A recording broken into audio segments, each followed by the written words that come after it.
Back to the channel. कैसे हैं आप लोग? हैप्पी हरियाली तीज टू ऑल। तो आज है हरियाली तीज। तो आज हमारे यहाँ पूजा होती है, तो मैंने अपने घर की साफ़ सफाई कर ली और उसके बाद मैं नहाने चली गई थी और फिर मैंने आके कर ली अपनी डेली वाली पूजा। आज भगवान जी को भी मैंने, अपने राधा कृष्ण जी को भी ग्रीन कलर की ड्रेस पहनाई है, तो इसलिए मैंने सोचा आपको भी दर्शन करा दूँ।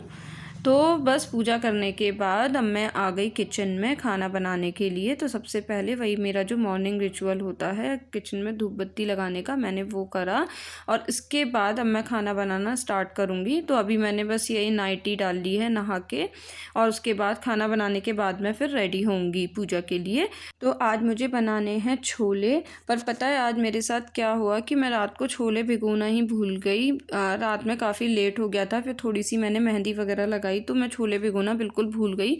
तो मैंने ना सुबह छोले भिगोए, उठने के बाद अभी तो जितनी देर में मैंने साफ़ सफाई वगैरह घर की करी, नहाई धोई, उतनी देर में छोले भीग गए। तो कभी अगर ऐसा हो कि छोले राजमा भिगोना भूल जाओ, तो आप गुनगुने पानी में उसे भिगो दो, तो 2-2.5 घंटे में वो आराम से भीग जाते हैं। तो यहाँ पे अब मैं छोले करूँगी बॉयल। छोले मैंने डाल लिए कुकर में, उसमें डाला थोड़ा नमक और थोड़ा सा बेकिंग सोडा, जिससे वो अच्छे से गल जाएंगे।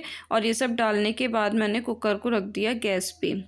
अब ये मेरे छोले उबलेंगे, तब तक मैं बाकी की चीज़ों की तैयारी करूँगी। जो बर्तन था छोले जिसमें भिगोए थे वो मैंने साथ के साथ धो के रख दिया।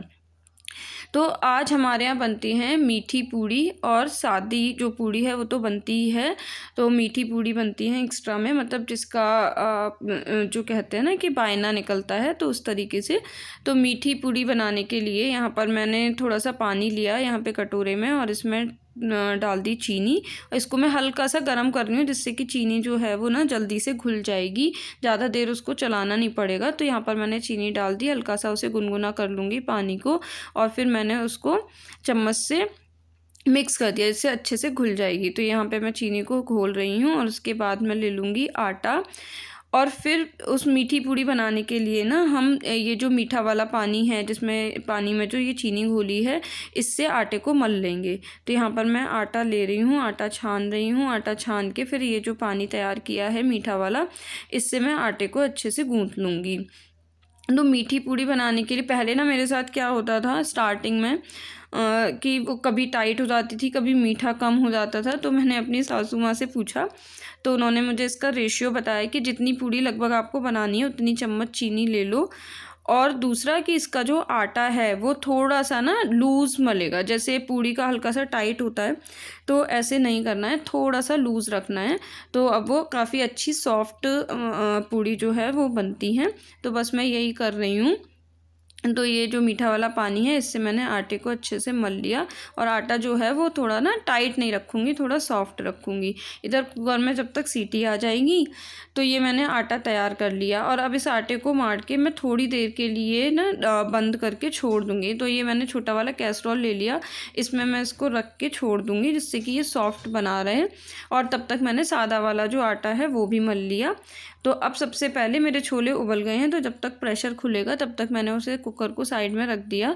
और अब सबसे पहले ना मैं ये पूड़ियाँ बनाने का काम कर लूँगी, जो पूजा के लिए पूड़ी बनानी है। तो मैंने चढ़ा दी अपनी लोहे वाली कढ़ाई में ऑयल। तो यहाँ पे ऑयल जो हम यूज़ कर रहे हैं वो कर रहे हैं ग्राउंडनट ऑयल, मूँगफली का तेल।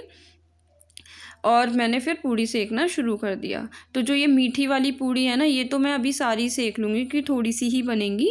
और जो फिर सादी पूड़ी है वो बस पूजा पूजा लाइक मैंने सेक ली, और बाकी की मैं सेकूँगी बाद में जब खाएंगे। तो पूड़ियाँ सिक गई मेरी। उसके बाद अब मैं बनाऊँगी छोले। तो छोले के लिए मैंने फटाफट से छोले निकाल लिए, चेक कर लिया कि गल गए हैं या नहीं, तो गल गए थे अच्छे से। और फिर मैंने चढ़ा दिया कुकर। तो आज जो छोले बनेंगे वो बिना लहसुन प्याज के बनेंगे, उसमें लहसुन प्याज नहीं डलेगी क्योंकि भगवान जी का भोग लगेगा। तो बिना लहसुन प्याज के छोले के लिए मैंने यहाँ पर ले लिए हैं टमाटर 2, क्योंकि ग्रेवी के लिए कुछ तो मतलब थोड़ा थिक होना चाहिए, तो 2 टमाटर ले लिए और हरी मिर्च ले ली। इनको मैंने मिक्सी में पीस लिया। इसके बाद अब यहाँ पर मैंने कुकर में रख दिया तेल गरम होने के लिए, और इसको मैं छौंकूँगी खड़े मसाले के साथ, यानी कि जो काली वाली इलायची होती है, लौंग, और थोड़ी सी दालचीनी, और काली मिर्च, और जीरा, और हींग। तो ये सब मसाले मैंने इसमें डाल दिए। अब ये मसाले चटक गए, अच्छे से भुन गए। इसके बाद मैंने जो ये टमाटर और हरी मिर्च का जो मसाला पीसा है, इसको डाल लिया। तो अब ये जो मसाला है ये भुनेगा, अच्छे से, मतलब इसे इतना भूनना है कि ये ऑयल मतलब इसमें से सेपरेट होने लगे। तो अब ये मसाला जब तक भुनेगा इतनी देर में मैं ना बना लूँगी रायता।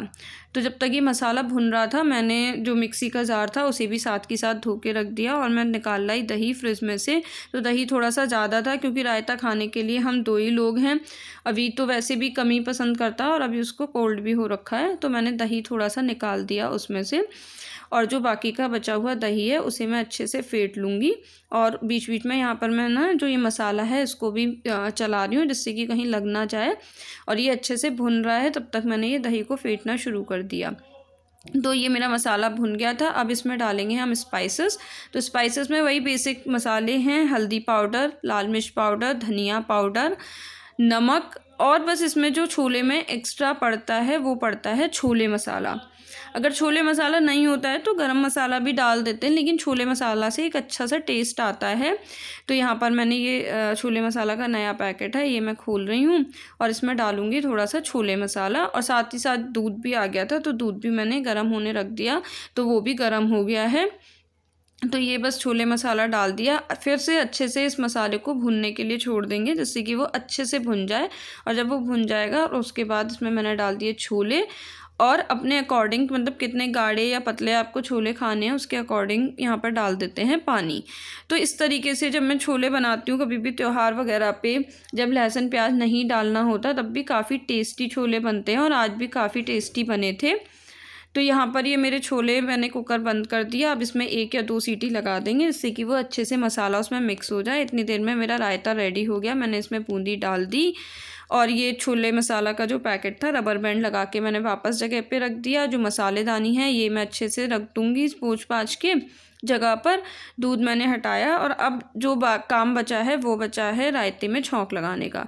तो रायते में छौंक लगाने के लिए मैंने ले लिया अपना वही छौंक लगाने वाला लोहे का जो चमचा है। इसमें मैंने ऑयल वही कढ़ाई में से थोड़ा सा ले लिया। अब जो ये मैं छौंक लगाऊंगी रायते में, ये ना खड़ी लाल मिर्च यानी साबित लाल मिर्च, हींग और जीरा, इससे लगाएंगे। क्योंकि हमारे घर में ना छौंक लगा हुआ ही रायता पसंद किया जाता है। ऐसे भुना जीरा डाल के भी बना सकते हैं लेकिन वो इतना पसंद नहीं करते हैं। तो फिर मैंने ये यहाँ पर छौंक तैयार करा और यहाँ पर मैंने रायते में लगा दिया छौंक। तो अब मेरा खाना ऑलमोस्ट रेडी है, रायता रेडी हो गया। नमक इसमें अभी मैं बाद में डालूंगी क्योंकि अगर अभी से डाल दिया तो ना खट्टा हो जाएगा। तो अभी जब मैं भोग लगाऊंगी भगवान जी के रेडी वगैरह होने के बाद तब मैं इसमें नमक डालूंगी। बाकी चीज़ें सब डाल दी हैं। तो मेरी पूड़ियाँ बन गई हैं, रायता बन गया, छोले भी मैंने छौंक दिए हैं, बस सीटी लगना बाकी है। तो अब मैं आ गई तैयार होने के लिए। यहाँ मैंने अपनी साड़ी निकाल ली। ये मैं रेड कलर की लहरिए की जो साड़ी है प्लेन सी, ये पहन रही हूँ। और इसके साथ मैंने ये ग्रीन कलर का कॉन्ट्रास्टिंग ब्लाउज पहना है। तो ये बिल्कुल हल्की सी साड़ी थी लेकिन ब्लाउज की वजह से काफ़ी अच्छी लग रही थी। तो इसके बाद मैंने अपना मेकअप करना शुरू किया। तो ज़्यादा मेकअप तो मैं वैसे करती नहीं हूँ, बस मैंने सीसी क्रीम ली, उसको अच्छे से डॉट डॉट करके लगाया और ब्लेंड कर लिया पूरे फेस और नेक पे। उसके बाद ये मैंने थोड़ा सा कॉम्पैक्ट लेके इसको अच्छे से लगा लिया और उसके बाद मैंने लगा लिया लाइनर। लाइनर के बाद बिंदी और लिपस्टिक लगा ली। मैंने चूड़ियाँ पहन ली ग्रीन और रेड कलर की। और अब मैं यहाँ पर लगा रही हूँ सिंदूर। और उसके बाद बस मैंने बाल अपने कॉम कर लिए और ऐसे ही खुले छोड़ दिए। पहन लिया मंगलसूत्र, जो ईयरिंग पहनी थी बस वही पहने रही। तो ऐसे हम सिंपल सा अपना मेकअप करके तैयार हो गए। अब मैं आ गई पूजा की तैयारी के लिए। तो यहाँ मैंने थाली लगाई। तो ये जो बायने के लिए हमारे यहाँ होता है ना, तो पूड़ियाँ रखते हैं दोनों तरीके की, वो मैंने रख ली भोग लगाने के लिए। और जो सुहाग वाला सामान होता है वो माता रानी को चढ़ाते हैं, तो वो सब सामान मैंने रख लिया, फूल रख लिए। और इसके बाद मैं चल दी पूजा की तैयारी करने के लिए। तो चौकी लगा ली, चौकी पे मैंने लाल कपड़ा बिछा लिया और जो गौरा मैंने कल बना ली थी वो रख ली, जल का लोटा रखा, दीपक बनाया। और इस तरीके से अब मैंने अपनी पूजा करना शुरू कर दिया। तो दीपक यहाँ पे मैं बना रही हूँ। दीपक बनाने के बाद फिर हम पूजा कर लेंगे। तो बस यहाँ पर मैं पूजा करूँगी, वही देवी माँ को तिलक वगैरह लगाऊंगी, फूल चढ़ाऊँगी, फूल से सजाऊँगी और उसके बाद भोग लगा दूँगी। बस आज के दिन भोग में स्पेशल होता है घेवर। तो मैं घेवर भी कल ही ले आई थी, वरना फिर सुबह सुबह तो मिलता भी नहीं है। तो अब मेरी ना पूजा की तैयारी सारी कंप्लीट हो गई थी। तो अब मैंने पूजा करना शुरू किया। तो ये जो बनाते हैं हम शिव जी और गौरा माँ, सबसे पहले मैंने छींटे मार के इनको स्नान कराया। स्नान कराने के बाद फिर मैंने ना इनको तिलक लगाया और इसके बाद फूलों से मैंने फूल चढ़ा दिए, मतलब फूल थोड़े ज़्यादा थे तो मैंने अच्छे से ना सजा दिया फूलों से। तो ये सब करने के बाद फिर मैं ना दीपक जला दूँगी और दीपक जलाने के बाद फिर जो हम खाना बनाते हैं उसका भोग लगा देते हैं। तो यहाँ पर मैंने पहले दीपक जला दिया, धूप बत्ती जला दी और उसके बाद अब मैं जो ये पूड़ी होती है मेन, इनका खाने का भोग लग जाएगा और उसके बाद भोग लग जाएगा घेवर का। आज के दिन मतलब स्पेशल घेवर का ही होता है। तो बस यहाँ पर मैं भोग लगा रही हूँ। तो भोग लगाने के बाद जो है ना ये सुहाग वाला जो सारा सामान है ये हम देवी माँ को चढ़ा देते हैं और प्रार्थना करते हैं कि हमारा सुहाग मतलब हमेशा अच्छा बना रहे और घर में सुख शांति बनी रहे। तो ये यहाँ पर मैं चढ़ा दूँगी। और उसके बाद एक चीज़ और हमारे यहाँ आज ख़ास होती है कि जो सिंदूर होता है मतलब वो देवी माँ को चढ़ा के और फिर उसके खुद के लगाते हैं, मतलब उसको बोलते हैं ना सुहाग लेना। तो इस तरीके से देवी माँ से हम सुहाग लेते हैं जिससे कि हमारा सुहाग भी अमर बना रहे। तो बस यही सारे रिचुअल करने के बाद, पूजा करने के बाद फिर ना आरती कर लूँगी तो ये मेरी पूजा यहाँ पर कंप्लीट हो जाएगी। तो बस आज पूजा करने के बाद फिर मुझे ना मम्मी के घर भी जाना है, क्योंकि मेरे पापा के जाने के बाद ये फर्स्ट मतलब त्योहार पड़ा है तो वहाँ पे भी शगुन करना है। तो मैं उसके बाद ना मम्मी के यहाँ चली जाऊँगी। तो बस इस तरीके से आज का जो हरियाली तीज का व्लॉग है वो यहीं पर ही कंप्लीट होता है। आपको अच्छा लगा हो किसी भी वजह से तो सब्सक्राइब किए बिना मत जाइएगा, वीडियो को लाइक कीजिएगा, शेयर कीजिएगा और आप कमेंट करके ज़रूर बताइएगा कि आपके यहाँ हरियाली तीज कैसे मनाते हैं। मिलती हूँ नेक्स्ट वीडियो में। Till then bye bye, take care, thanks for watching.